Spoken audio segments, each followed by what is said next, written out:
ভাবছি যে এবার আমি ক্রীড়া সংগঠন থেকে আমি একটা ইলেকশন করব। আর স্বাধীনতার পরে বিগত 36 বছরে আমাদের মোহাম্মদপুরে ইলেকশন হয় না, এবারে ফার্স্ট হইতেছে। এই আনন্দের সহিত আর কি ইলেকশনে দাঁড়ানো।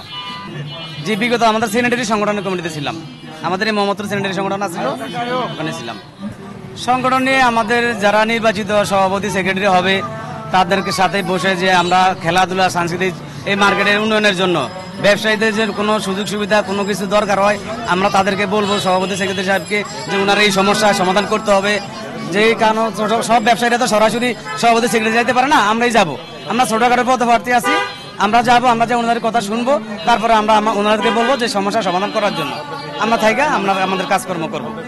ভোটারদের কাছে প্রত্যাশা আমাকে ভোট দিবেন। আমি মোহাম্মদ নুরে আলম, আমার প্রতীক কলস মার্কা।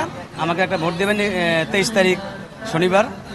নির্বাচন কমিশনের কাছে প্রত্যাশা করে যে সুস্থ সবলভাবে ভোটটা পরিচালনা করবে। এই কমিশনের কাছে একটাই অনুরোধ থাকবে যে ওনারা সুশৃঙ্খলভাবে নির্বাচনটা পরিচালনা করবে, কোনো রকম রাজনৈতিক হস্তক্ষেপ যেন না হয়। এটা আমাদের সম্পূর্ণ একটা মার্কেটিং অরাজনৈতিক একটা মার্কেট কমিটি।